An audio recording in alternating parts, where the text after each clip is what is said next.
The cold winter weather is coming, and the team at Peerless Boilers, they're ready to help you prepare for this season. It's time to make sure your home is nice and warm for the cold weather. Save loads of money on your fuel bill. Do it now before it's too late and you've got a mess on your hands. Start thinking about replacing your old beast of a boiler with a new high-efficiency Peerless Boiler. Go to peerlessboilers.com, pop in your zip code, and you'll find a dealer near you. Remember, Peerless Boilers, the world's best-built boilers, and proud sponsor of Sid and Friends in the Morning, live from Israel. This is John D'Agostino with D'Agostino and Associates, the injury firm, and I'm proud to be a sponsor and partner of WABC Radio and Sid and Friends in the Morning, live from Israel. God bless America. I'm attorney Jenna D'Agostino, continuing the legacy my father, John D'Agostino, started 35 years ago. I grew up on these New York and New Jersey streets. They shaped me. I'm attorney John D'Agostino from D'Agostino and Associates, the injury firm. Call our team first. 888-24-LAW-24. 888-24-LAW-24. D'Agostino.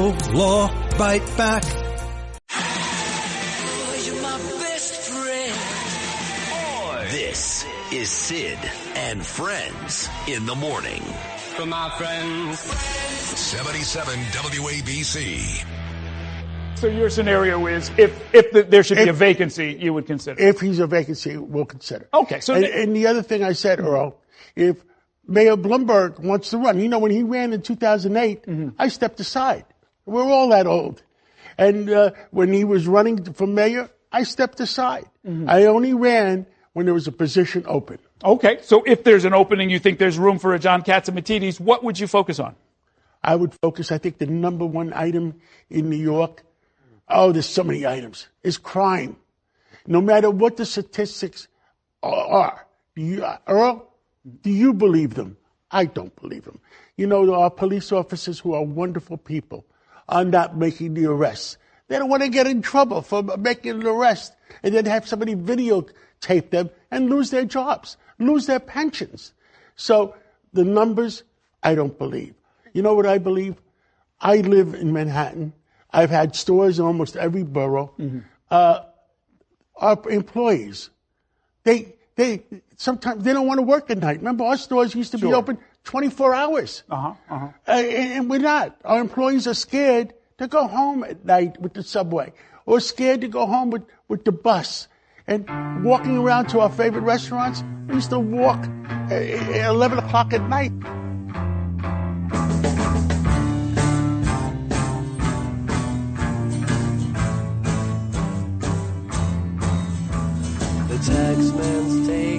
Another great song. Lou, you're on fire again. Great song.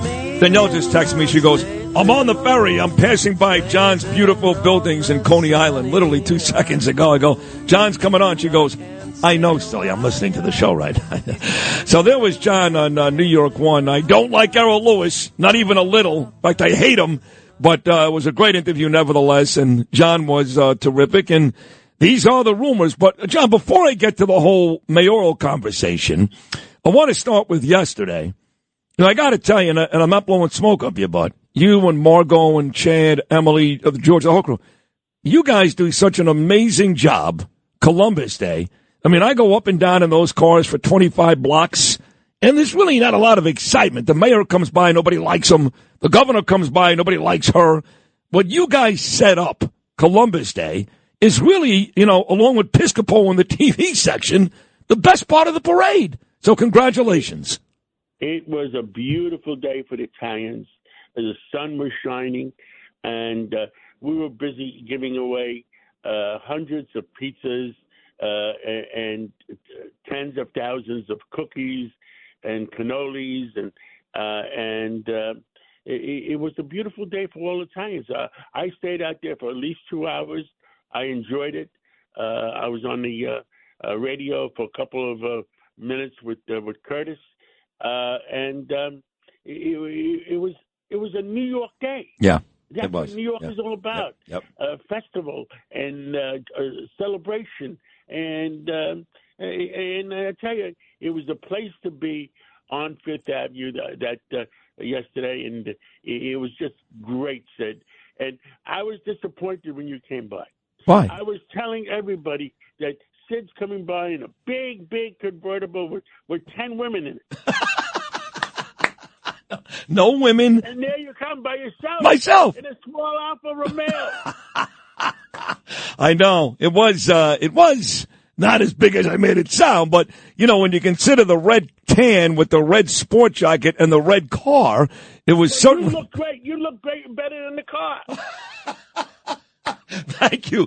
I appreciate that, John. Thank you. It was fun. It was a great day. I tell you, who I enjoyed? He was at our radio station's place there. Former boxing champ, Vito Antifermo. Yeah, he was there. And you know who else? Our friend from the Godfather movie. Johnny Russo. Yes, he was there, Johnny too. Russo was there. He was there. And he's a character. He is a character, no question about it. You folks may remember he played Talia Shire's husband, the brother-in-law. He met a very untimely death in The Godfather. He deserved it. John Catsimatidis here joining us on this Tuesday morning. All right, so I played the clip with you and Errol Lewis. And I'm going to tell you this, John, because we have a lot of mutual friends in New York City that are very important people. And I've known about you possibly running for a while. But what you said on New York One is similar to what Cuomo was saying earlier, which is you guys will only run if there's a special election. So you're not necessarily going to run in 2025. You're considering running if, in fact, Eric Adams resigns or is removed. Is that correct? Sid, that's not right. We take one step at a time. Right now, the atmosphere says if something happens, we're going to do something. Now, you got to remember something. New York City is the greatest city in the world. And right now, a couple of stupid items. It's not so stupid. It's dumb to allow crime to flourish like this. And I told hold on. John, you're saying crime flourish. I could have sworn I saw Mayor Eric Adams at the parade yesterday tell ABC News crime is down. Does anybody believe it? No. Okay. I even asked Maria Bartiromo the day before in the morning, and I asked Earl Lewis. Nobody believes it. I mean, there are people saying crime is down. You know what's down? The mathematics on the statistics. Because the police officers, the greatest police force in the world, they got a gun to their head that don't arrest, downsize the crime, et cetera, et cetera. All I know is when people are walking around the city, when people want to walk around at night after dark, they're scared. And that's a big item. The quality of life in our city. That's the number one thing. The crime. And I said to him, there's 3,300 criminals that have been arrested 20 times, 30 times, 40 times. Don't you think these people should be put away? Yeah. There's 8.5 million New Yorkers that want a quality of life. 3,000 criminals that are preying on them. And enough is enough. Well, that also goes back to the governor too, and the legislators up in Albany, Stuart Cousins and Heastie, who refused to change the bail reform laws. That's the big issue. So just to clarify this, so you're saying that you may run, whether it's a special election or may even run come election time in 2025. For you, nothing is off the table.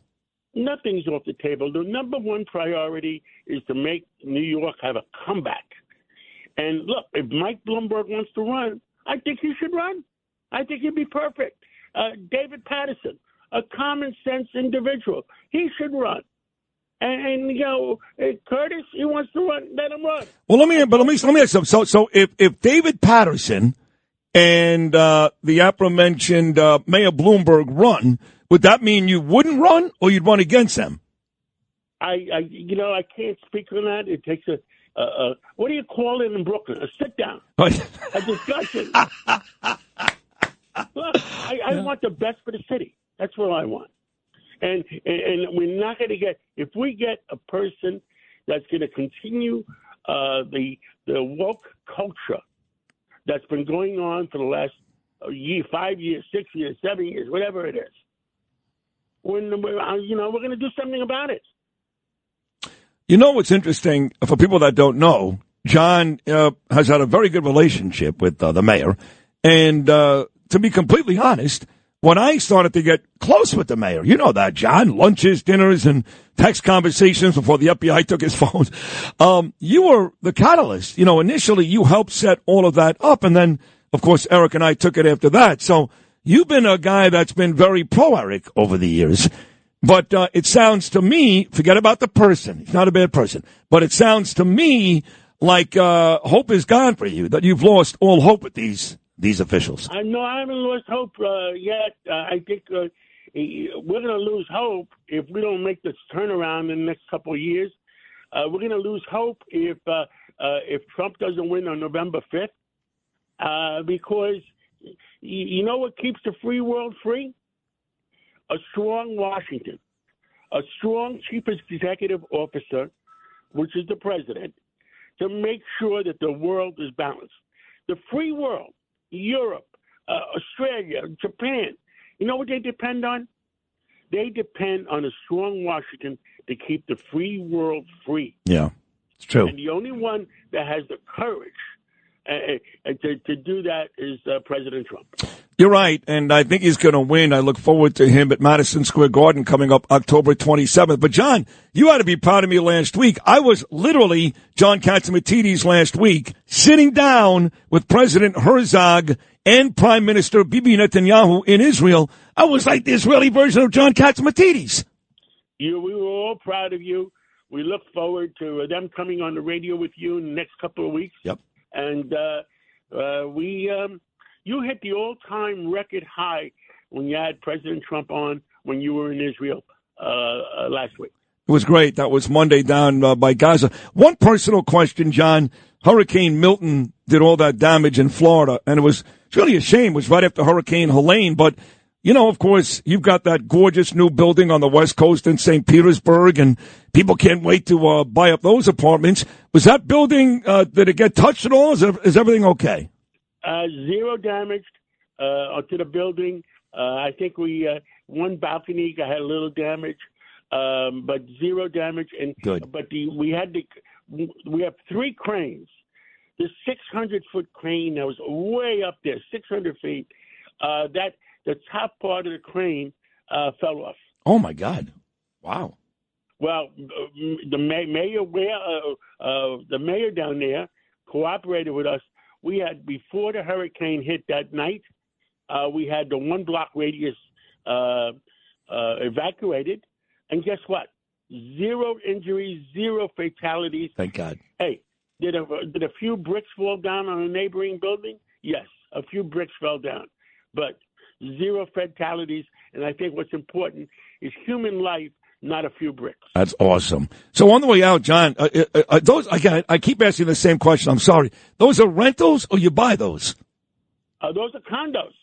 So you buy them. So and we're I think we only have like 100 left. We had 301. Wow. And we only have 100 left. And we had a topping off party, and you'll be able to. People will start moving in the late spring. That is awesome. Well, listen, great job yesterday. That was a lot of fun. You really make Columbus Day special. Keep thinking about this mayor thing. I'd love to sit down. I want to do one big debate. I want you. I want Patterson. I want Cuomo. I want Curtis. I want them all inside our stage here, 77. That would make for a great, great TV. No? Well, maybe we'll have a in-house debate and talk about the problems in New York City and how to make it better. We should do that, John. I love you. Great job here today. Again, great job every afternoon, Katz and Cosby. Great job every Sunday morning. That great show, The Katz Round Table. Keep doing your thing, John Catsimatidis. I love you. Great job. God bless. Look, let's work hard, make a difference in the world, and have a good time at the same time. I think we can do all three. By the way, you have been doing all three. Thank you, John. Thank you so much. You. All right, love you, pal. That's the great John Catsimatidis. 5 p.m. every weekday afternoon, Katz and Cosby. And, of course, 8 a.m. every Sunday morning, the Katz Round Table. He's a special guy, really is. Really special guy. The Auschwitz Jewish Center Foundation is a not-for-profit organization whose mission is to utilize lessons from the Holocaust to fight hatred and bigotry in all forms through educational programs and provide direct humanitarian assistance to victims of mass atrocities and genocide. Your support helps ensure AJCF's vital work to fight anti-Semitism and all forms of hatred through education. They use the lessons of the Holocaust to honor the past and transform the future for generations to come. For all the details and to support the Auschwitz Jewish Center Foundation, visit ajcfus.org. That's ajcfus.org.